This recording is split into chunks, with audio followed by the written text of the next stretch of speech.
Alright, what is going on guys, it's Tazz here, and welcome back to the channel. Now today we've got for you guys is another Supergirl video. Wow, it's been a long time since I've made a full Supergirl video, but there just hasn't been really too much mystery or anything major to speculate on this season. Everything for the most part has been pretty straightforward with no theories required. Now even though I haven't been making regular videos for the season of Supergirl, that doesn't mean I haven't enjoyed it. I thought the Agent Liberty storyline was pretty cool. I've been really enjoying the new character of Nia Null, aka Dreamer. I think she's a great addition to the show. Brainy is even better this season than he was last season, especially with Nia to bounce off of. Manchester Black was pretty great. I did like his team up with the Elite as well. Some things were kind of hit or miss when the show got too political at points, but more or less I've really enjoyed this season. And who can get mad whenever we get more of the awesome Danvers sisters moments between Kara and Alex? I just hope that Alex gets her memories back of Kara being Supergirl sooner rather than later.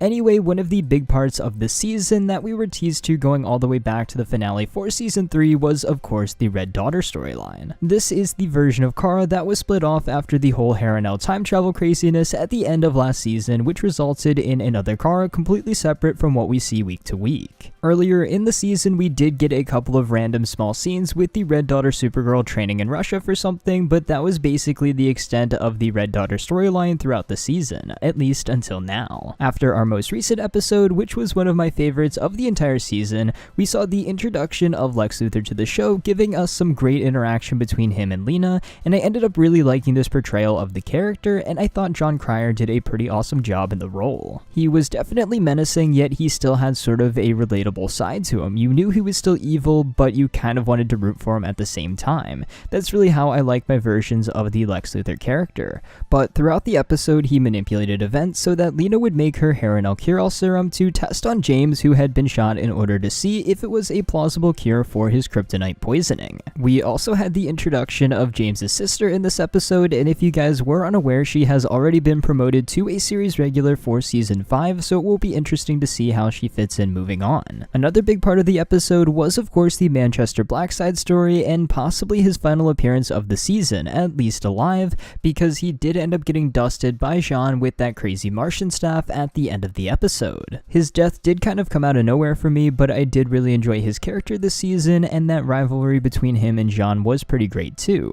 The actor for Manchester Black, that being David Ajala, did tweet out something pretty interesting though after the episode. He just simply said that he'd be back, so I don't know if that means Manchester will be back alive or in flashbacks or as a hallucination to Jean, but however he comes back, I'm pretty excited. Moving back over to Lex though, I'm glad that they went with that kryptonite poisoning story. It definitely gave me some Justice League animated series vibes, but in the end, Lena's cure did work on James, and Lex took the cure as well, so now he's back to normal and ready to cause more chaos as Lex Luthor does. I also liked how Lex throughout the episode was calling James Jimmy, and even made a nice Superman's best pal reference. Nice little touch there in the episode for sure. In the end though, as I'm sure we all suspected, Lex betrayed Lena and revealed that he was not only the one who had James shot, but that Eve was also working for him the entire time too. Actually a pretty huge shock there. So after this, he did end up getting away, only to be confronted by Supergirl up in the skies, and that is where the episode ended off. So what does this entire episode have to do with the Red Daughter, you might be asking? Well, within the trailer for next week's episode, episode 16 of season 4, we see that Lex has a very interesting business associate,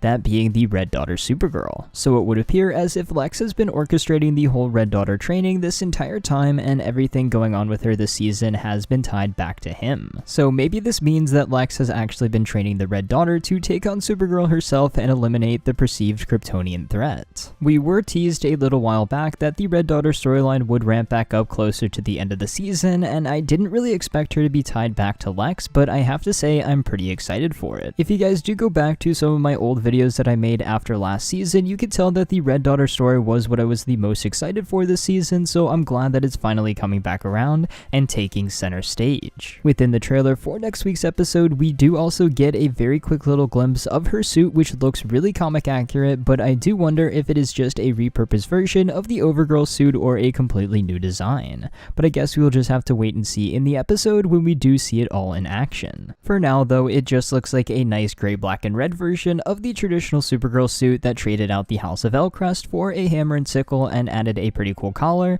but I can't wait to see the suit in its entirety hopefully next episode. But with that said guys, next week's episode looks like it is going to be a major episode for the the Red Daughter Supergirl, hopefully we will learn a lot more about her backstory and everything going on with her. We will learn why Lex is working with her, how he ended up finding her, and what he plans on doing with her. And you know, hopefully she ends up taking that suit out of the case and taking it for a test run, so we do get to see it in action. So other than that, guys, I do want to know your thoughts on all of this down in the comments below. Are you excited that we are finally getting more of the Red Daughter storyline? What did you think of Lex's intro to the Arrowverse in last week's episode? And what are you guys most excited to see going forward throughout the rest of Season 4? I want to know your thoughts on all of this down in the comments below. But until next time, guys, it's been Tazz, and I'll see you guys in the next video.